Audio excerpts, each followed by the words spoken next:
Everyone, welcome to Teach Mantra. Teach Mantra में आप सभी का स्वागत है। जैसे कि हम लोगों ने पिछला जो लास्ट चैप्टर पढ़ा था प्राकृतिक संपदा, वो हमारा फिनिश हो चुका है। आज हमारा जो नेक्स्ट चैप्टर होगा वो है खाद्य संसाधनों में सुधार। हम लोग खाद्य संसाधनों में सुधार कैसे करते हैं।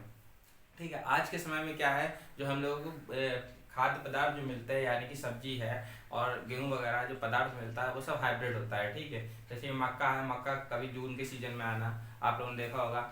बस वैसे पहले क्या होता था, बरसात के सीजन में आती थी, लेकिन अब क्या होता है, बरसात से पहले मक्का आने लगी। तो यानी कि ये क्या हाइब्रिड है सारी चीज़ें। इससे हम लोगों को सुधार करना है। कैसे सुधार करना है, जैसे कि पहले जैविक खेती के द्वारा फसल होती थी, आज क्या है कार्बनिक और दवाइयों के थ्रू जो फसलें होती हैं उनका उपयोग करते हैं। ठीक है, जैसे कि हम लोग अपने शरीर के स्वास्थ्य के लिए किसकी जरूरत होती है, कार्बोहाइड्रेट की जरूरत होती है। ठीक है, उसके बाद प्रोटीन है, वसा है, इन सारी चीज़ों की जरूरत होती है। तो हम लोग इसी को देखते हैं कैसे इसे इम्प्रूवमेंट करना है। जो हमारी बॉडी है, हम लोग समय समय बीमार होते हैं, मतलब खाद्य सुरक्षा जो खाद्य है वो सही तरीके से नहीं आ पा रहा है, तो उसी को हम लोग पढ़ते हैं।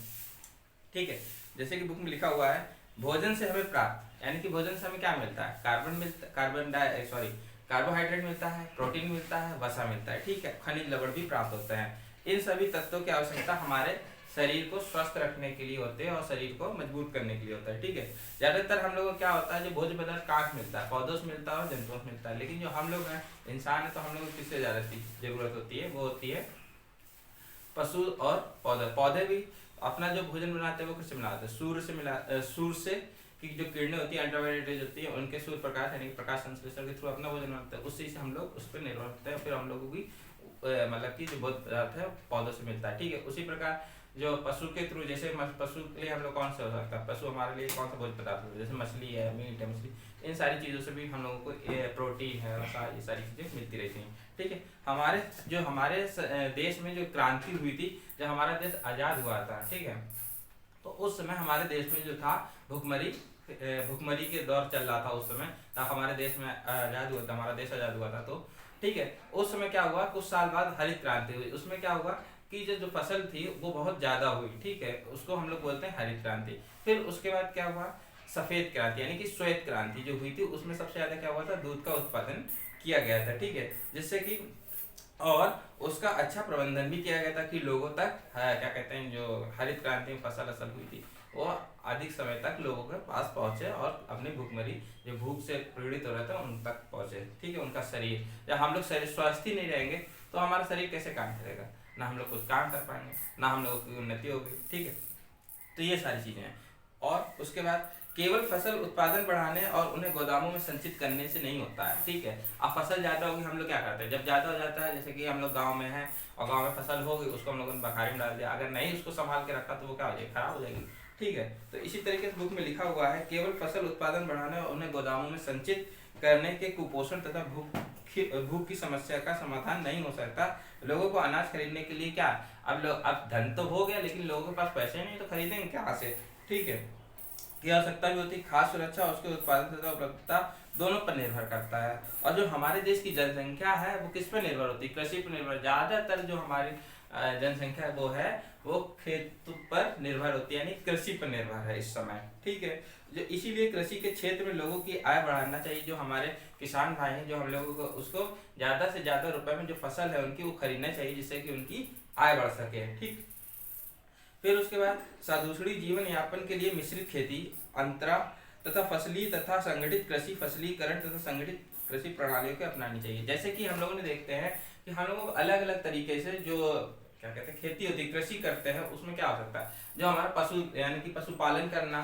ठीक है, खेती पे निर्भर नहीं है, पशुपालन है, मत्स्य पालन है, मधुमक्खी पालन है, और क्या कहते हैं मुर्गी पालन है, इन सारी चीज़ों पर भी निर्भर होते हैं। इससे हम लोग कृषि आगे चलती रहती है। अगर ये पशुधन नहीं होगा, यानी कि जानवर नहीं होंगे, ठीक है, उसमें भी कैसे कर सकते हैं। फिर उसके बाद हम लोग देखते हैं जो हमारा दूसरा टॉपिक है, जो बुक में दिया हुआ है, फसल तथा उत्पादन की उन्नति। जो फसल की उत्पादन है उसकी उन्नति कैसे होगी, तो हम लोग यहाँ लिख लेते हैं, फसल उत्पादन की उन्नति। ठीक है, फसल की जो फसल हुई है उसके उत्पादन की उन्नति। जैसे कि हम लोग जानते हैं कि जो कार्बोहाइड्रेट है, यानी कि जो हम लोग कार्बोहाइड्रेट हम लोग के शरीर के लिए ज़्यादा जरूरी होता है। सारी चीज़ें हम लोगों के लिए जरूरी है, कार्बोहाइड्रेट है, वसा है, प्रोटीन है, खनिज लवण है, ठीक है। इन सारी चीज़ों की हम लोगों को जरूरत होती है। तो हम लोगों को ये भी मालूम होगा कि जैसे कि कार्बोहाइड्रेट है वो गेहूं से मिलता है, ठीक। गेहूं सॉरी क्या कहते हैं, चावल से। सबसे ज़्यादा चावल में कार्बोहाइड्रेट पाया जाता है, ठीक। उसके बाद मीट, मछली, इन सारी चीज़ों में पाया जाता है। उसके बाद प्रोटीन की बात करें तो सबसे ज़्यादा जो क्या कहते हैं, चने वाली दाल वाली जो फसल होती है उनमें प्रोटीन ज़्यादा पाया जाता है। जैसे अरहर की दाल, चना की दाल, मटर की दाल, इन सारी चीज़ों में प्रोटीन ज़्यादा होगी, ठीक। उसके बाद क्या होता है, वसा। वसा मीन्स जो तेल वगैरह होता है, तेल जो हम लोगों से प्राप्त, कहाँ से प्राप्त होता है तेल, ज़्यादातर हम लोगों को मूंगफली है, ठीक है, सोयाबीन है, और क्या कहते हैं, सरसों है, इन सारी चीज़ों से प्राप्त होता है। और नारियल से भी मिलता है हम लोगों को तेल देखने को। फिर उसके बाद हम लोग जो क्या कहते हैं बस विटामिन और एवं खनिज लवण, ठीक है, ये कहाँ से, ये हम लोगों को हरे पेड़ पौधों से ज्यादातर प्राप्त होता है, मसालों से, खनिज तथा विटामिन। ज्यादातर हम लोग विटामिन जो होते हैं वो हरी फसल, मतलब कि हरे पेड़ पौधे से, या जैसे पालक है और क्या कहते हैं, हरी सब्जियां जितनी होती हैं उनसे हमको विटामिन और खनिज, मसालों से खनिज लवण वगैरह मिलता रहता है, ठीक है। उसके बाद चारा। अब हम लोगों के लिए तो हो गया, अब जानवरों के लिए क्या यूज होता है। जानवरों के लिए जो चारा होता है, जैसे कि घास है, ठीक है, घास है, ठीक है, बरसीम है, बरसीम है, और भी चीजें होती हैं जो चारे के रूप में इस्तेमाल की जाती हैं, जो कि गायों जानवरों के लिए यूज होती हैं, ठीक। ये सारी चीजें जो हैं वो हम लोगों को जरूरत होती है। फिर उसके बाद हम लोग आगे देखते हैं क्या है, विभिन्न फसलों के लिए, जैसे कि विभिन्न फसल होते हैं जलवायु संबंधी परिस्थितियों, तापमान पर आधारित होते हैं। अब क्या होता है, जैसे कि अगर तापमान ज्यादा है तो वो फसल नहीं हो पाएगी, अगर जब तक उसके सुटेबल, मतलब कि जो बीज है हम लोगों ने बोया है उसके बराबर अगर तापमान नहीं हो जाता है प्लांट को निकलने के लिए या फसल उगने के लिए, तब तक उसको तापमान पर निर्धारित करते हैं। तापमान तथा दीप्तिक काल की आवश्यकता होती है जिसके कि वे अपने जीवन चक्र को पूरा कर सके, यानी कि जो हम लोगों ने बीज डाला है खेतों में उसका एक जीवन काल होता है, ठीक है। उसको पूरा करने के लिए तापमान और दीप्तिक काल की जरूरत होती है। जैसे कि हम लोग जो हमारा सुबह का टाइम, ठीक है, सुबह से लेकर ये सूरज उगा सुबह, और सुबह से लेकर शाम तक, यानी कि ये यहाँ तक का जो डूबने का काल है, इसके जो बीच यानी कि सुबह उगने का और शाम को डूबने का जो सूरज का काल है बीच का, उसको क्या कहते हैं, दीप्ति काल कहते हैं, ठीक है। फिर उसके बाद होता है कि इसको क्या कहेंगे, दीप्ति काल कहेंगे, यानी सूर्य का जो प्रकाश है सुबह से उगने तक का, शाम तक के डूबने को ही दीप्ति काल कहते हैं। फिर क्या होता है, क्या है कि जैसे कुछ फसलें जो होती हैं हम लोग ने देखी होंगी, जो कुछ फसलें होती हैं वो वर्षा ऋतु में होती हैं, ठीक है, वर्षा ऋतु, ठीक है। कुछ फसलें जो हैं वर्षा ऋतु में होती है, उनको क्या बोलते हैं, उनको बोलते हैं खरीफ की फसल, ठीक है, खरीफ फसल। तो जो वर्षा ऋतु में फसलें उगाई जाती हैं उसको खरीफ फसल बोलते हैं। इसका टाइम क्या होता है बोने का, टाइम जो होता है वो होता है जून से अक्टूबर तक, ठीक है, जून से अक्टूबर, ठीक। ये इसका टाइम होता है। जो वर्षा ऋतु में कौन सी फसल होती है, खरीफ की फसल होती है। टाइम क्या होता है, जून से अक्टूबर तक होता है। और इसमें कौन कौन सी फसल आती है ये भी देख लेते हैं। इसमें कौन सी फसल आती है, जैसे कि धान, ठीक है, और क्या कहते हैं, अरहर, ठीक, मक्का आदि, और भी चीजें आती होंगी, ठीक है, और भी फसलें आती हैं यहाँ पर, सोयाबीन है, मूंगफली है, ये सारी फसलें भी खरीफ की फसल में आती है, जो कि जून से अक्टूबर के बीच में बोया जाता है। जून के पहले या जून तक बो दिया जाता है, उसके बाद अक्टूबर में भी इसकी फसल को कट कर टेक्निकल इशू के कारण थोड़ा लाइट की दिक्कत हो गई थी, तो जैसे कि हम बता रहे थे आपको कि खरीफ की जो फसल होती है वो जून से अक्टूबर के बीच में होती है। उसमें कौन सी फसल होती है? धान, अरहर, मक्का आदि की फसल होती है। फिर उसके बाद शरद ऋतु में कुछ फसलें होती हैं, ठीक है। शरद ऋतु, कुछ शरद ऋतु यानी कि सर्दियों में जो फसल होती है उसको कौन सी फसल कहते हैं? राबी की फसल कहते हैं हम लोग, राबी फसल, ठीक। जो राबी की फसल होती है उसको कौन से महीने में बोते हैं आप बताएंगे, ठीक है। कौन से मंथ में होती है, इसका टाइमिंग क्या होता है जो फसल का? वो नवंबर से होता है, नवंबर से अप्रैल के बीच का टाइम जो होता है वो अप्रैल से मतलब कि नवंबर से अप्रैल के बीच का टाइम होता है, ठीक है। इसमें कौन कौन सी फसल बोई जाती है आपने देखा ही होगा, या फिर जो लोग गांव में रहते होंगे उनको मालूम होगा। फिर इस समय जो फसल होती है अक्टूबर नवंबर के बीच में जो बोया जाता है, जैसे कि गेहूं, ठीक, सरसों,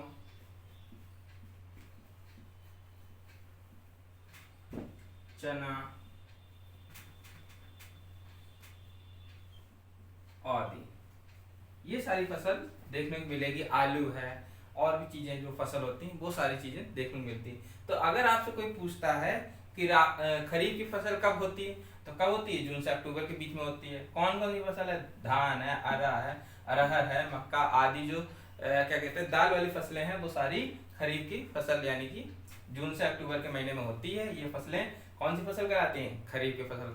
कब होती है? वर्षा ऋतु में होती है। फिर उसके बाद अगर आपसे कोई पूछता है राबी की फसल क्या होती है, राबी की फसल कब होती है? कब होती है? शरद ऋतु में होती है। कौन सी फसलें होती हैं? गेहूं, सरसों, चना, आलू वगैरह ये सारी चीजें होती हैं, ठीक है। इसका समय क्या है बोने का?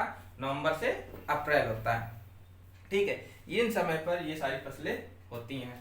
फिर उसके बाद आपने देखा होगा 1952 से लेके आज तक 2010 तक का 25% की वृद्धि हुई है, किसमें? कृषि में, ठीक है। तो ये सारी चीजें थी फसल उत्पादन की उन्नति है। और क्या होता है? तो जो फसल होती है, जो फसल है यानी कि जो हमारी फसल होती है उसको हमने 3 चरण में करना पड़ता है, ठीक है। फसल को जो होती है वो 3 चरणों में हम उसको बांटते हैं। जैसे कि अब फसल है, फसल में कौन सी फसल करनी है पहले तो ये सोचना होता है कि कौन सा महीना चल रहा है। जैसे कि जून है, जून में हम लोगों ने जैसे अपने आपको बताया कि उसमें कौन कौन से धान है, मक्का है, अरहर की मतलब कि दाल वाली फसलें ज्यादा होती हैं। तो हमें फसल करनी है, फसल के लिए हमें पहले क्या चुनना होता है? बीज को चुनना होता है, ठीक है। बीज का चुनाव या बीज को चुनना, बीज का चुनना, ठीक है। बीज का चुनना होता है। फिर उसके बाद क्या होता है? उसकी फसल की देखभाल करना। अब जब बीज बोया है खेत में तो उसकी देखभाल करेंगे, फसल की सुरक्षा या देखभाल,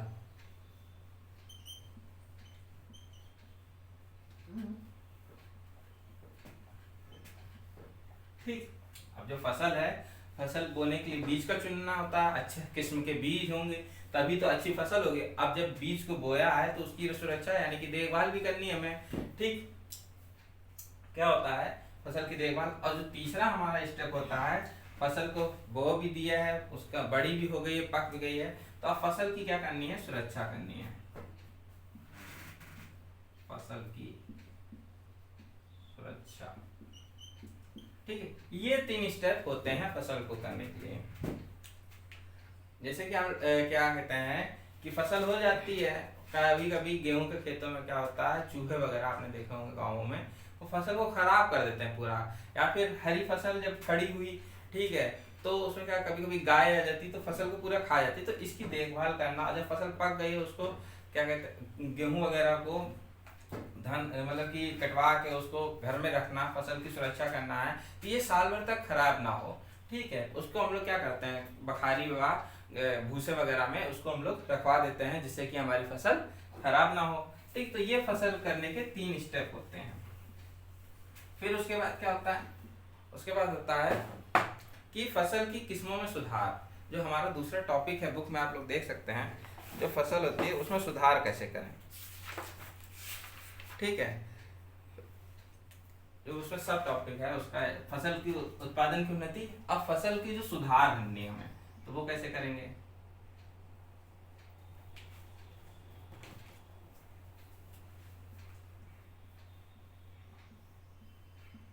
फसल की किस्मों में सुधार, ठीक। जो फसल की किस्म है उसमें सुधार, तो फसल की किस्मों या प्रभेदों के लिए विभिन्न उपयोगी गुणों जैसे कि रोग प्रतिरोध और उर्वरकता वाली चीजों का हम लोग यूज करते हैं। फिर उसके बाद का चयन प्रजनन द्वारा करते हैं, मतलब कि जो उर्वरक है या अकार्बनिक खेती है जैसे कि जैविक खेती, उसका प्रजनन के लिए उसके हर अलग अलग तरीकों का प्रयोग करते हैं। और फसल की किस्मों की ऐच्छिक गुणों संकरण द्वारा डाला जा सकता है। संकरण विधि में विभिन्न आनुवांशिक गुणों वाले पौधों का संकरण कहलाता है, जैसे कि हाइब्रिड मक्का। आज के समय में क्या होता है, जल्दी खेती करते हैं मक्का की। वैसे मक्का की जो खेती होती है जून से नवंबर के बीच में होती है, ठीक है, सॉरी अक्टूबर के बीच में, वर्षा ऋतु में होती। लेकिन कभी कभी आपने देखा होगा कि वो वर्षा ऋतु से पहले हो जाती है, यानी कि हाइब्रिड जो प्रोडक्ट है उसको उत्पादन संकरण जल्दी हो जाता है, यानी कि हाइब्रिड फसल को हम लोग करते हैं। फिर उसके बाद फसल के सुधार की दूसरी विधि ऐच्छिक गुणों और जीन का डालना, जिससे कि परिणाम स्वरूप अनुवांशिकी रूपांतरण फसल प्राप्त हो, ठीक है। जैसे कि मैंने आपको बताया कि जो हम लोगों की जो पहले फसल थी, यानी किसकी, मक्का की फसल थी, जो कि शरद मतलब वर्षा ऋतु में होती थी, वो इस समय कब हो रही है, मई से जून के महीने में। आप लोग इस समय चले जाइए, देखिए जाके खेतों में लोगों के लगी होगी, तो उसको क्या कहेंगे, संकरणी, ठीक है। जो संकरणी होती है, मतलब कि हाइब्रिड जो प्रोडक्ट है वो मिल रहा हम लोगों को खाने के लिए मिलता है, यानी कि पहले रूपांतरित फसल प्राप्त हो रही है उसकी। फिर उसके बाद कृषि प्रणालियों तथा फसल उत्पादन मौसम, मिट्टी की गुणवत्ता तथा पानी की उपलब्धता पर निर्भर करता है। इस प्रकार ऐसी किस्में बनाई गई हैं जो कि उच्च लवणीय मिट्टी में भी उग सकें। जैसे कि क्या होता है, जो कुछ फसलें होती हैं कभी कभी उग नहीं पाती हैं, मतलब कि जो यहाँ पे कम तत्व पाए जाते हैं, तो इसलिए उनको उच्च लवणीय जगहों पर भी उगाने के लिए नई फसल का उपयोग करते हैं, ठीक है। फिर किस्मों में सुधार के कुछ अन्य कारक भी हैं, जैसे कि हम लोग आप अपनी बुक में देख सकते हैं क्या कारक हैं। जैसे कि प्रति एकड़ फसल में उत्पादकता को बढ़ाना, ठीक है, दाल में प्रोटीन की गुणवत्ता, तिल में तेल की गुणवत्ता और फल सब्जियों का संरक्षण महत्वपूर्ण है। तो इस तरीके से हम लोग पूरा और भी दिया है। जैविक और अजैविक परिस्थितियों के कारण भी फसल का उत्पादन करना, ठीक है। परिपक्व काल में परिवर्तन आना, जैसे कि क्या होता है, गेहूं की फसल है या फिर आलू की फसल ले लेते हैं, किसी चीज की फसल लेते हैं, उसका जल्दी से पक जाना, ठीक है। कभी कभी क्या होता है, आलू का पहले ज्यादातर होता था अप्रैल या अब मतलब कि गेहूं की कटाई से पहले उस फसल का पक जाता था, उगता था, मार्च वगैरह में खुदाई होती थी। लेकिन अब क्या होता है, आप लोगों ने देखा होगा कि जो फरवरी और मार्च के बीच के महीने में ही आलू खुद जाते हैं, जो पक जाती है, ठीक। उसके बाद क्या है, व्यापक अनुकूलता, एक ही किस्म की विभिन्न क्षेत्रों में विभिन्न जलवायु का उगाया जा सकता है, ठीक है। फिर उसके बाद हम लोग दूसरा जो टॉपिक होगा इसमें, फसल उत्पादन प्रबंधन, ठीक। जो फसल उत्पादन का प्रबंधन है वो हम लोग बुक में देख सकते हैं, बुक में दिया हुआ है, बुक में दिया हुआ है। अन्य कृषि प्रधान देशों में समान भारत में भी कृषि छोटे छोटे खेतों से लेकर बहुत बड़े फार्मों तक की है, ठीक है। फिर योगदान उच्च निवेश तथा फसल उत्पादन के सहसंबंध है। इस प्रकार किसान की लागत क्षमता और फसल तंत्र और उत्पादन प्रणालियों के निर्धारण करती है।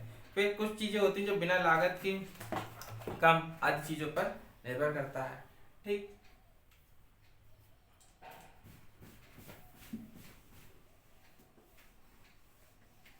फिर हम लोग दूसरा टॉपिक है, जैसे कि इसमें हम लोग पढ़ रहे हैं पोषक, जो फसल के उत्पादन प्रबंधन है, उसी के अंदर जो हमारा दूसरा टॉपिक होगा वो है पोषक प्रबंधन। पोषक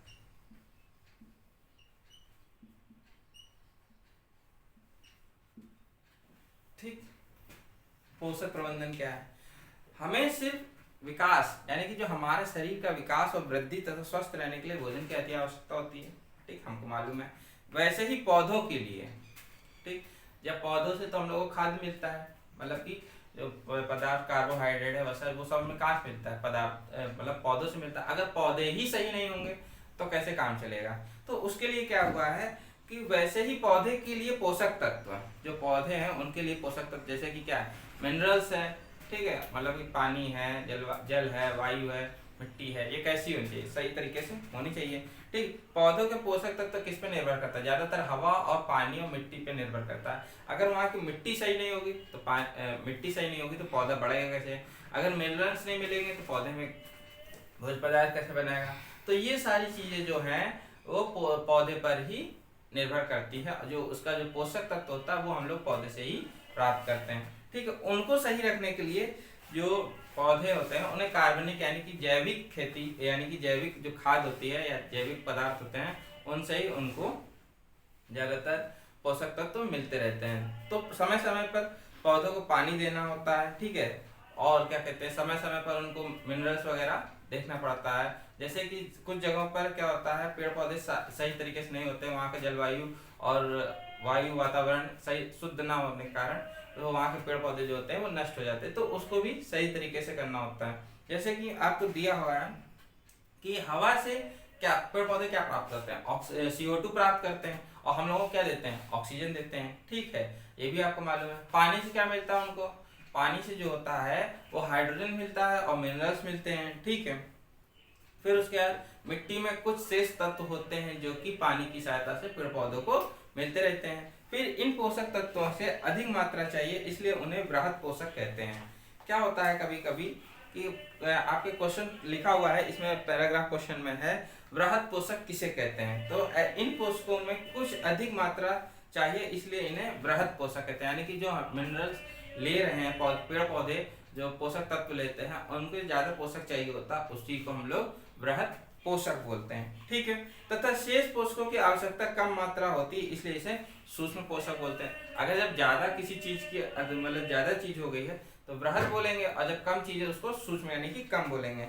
इन पोषक तत्वों की कमी के कारण पौधों की शारीरिक प्रक्रियाओं सहित जनन वृद्धि और रोगों के प्रति भी प्रभाव पड़ता है। उससे क्या होता है जो हमारी फसल होती है वो सही नहीं हो पाती है, ठीक है, उस पर अधिक प्रभाव पड़ेगा, कभी फसल ज्यादा हो जाती है कभी कम होती है, यानी कि सही तरीके से जब वृद्धि नहीं होगी तो फसल कहाँ से बढ़ेगी, और क्या कहते हैं कीड़े वगैरह लग जाते हैं और फसल में सही तरीके से पोषक तत्व नहीं मिलेंगे तब भी वो नहीं बढ़ पाएंगे। जैसे कि हम ही लोग हैं, अगर सही तरीके से प्रोटीन और कार्बोहाइड्रेट इन सारी चीजों को नहीं मिलेगा तो हम लोग क्या होंगे, बीमार पड़ेंगे और स्वस्थ नहीं रहेंगे और बीमार बने रहेंगे हमेशा, ठीक है। तो ये सारी चीजें जो है पोषक प्रबंधन है, ठीक है। तो आज के लिए इतना ही है, हम लोग धीरे धीरे पढ़ेंगे चैप्टर को, ये चैप्टर थोड़ा बड़ा भी है, इसको हम लोग समझ के पढ़ेंगे कि खाद्य संसाधनों में सुधार कैसे करें आज के समय में, ठीक है। तो इसी के लिए आगे बढ़ते हैं, फिर आज तक के लिए इतना ही है, फिर तब तक के लिए बाय बाय, गुड बाय।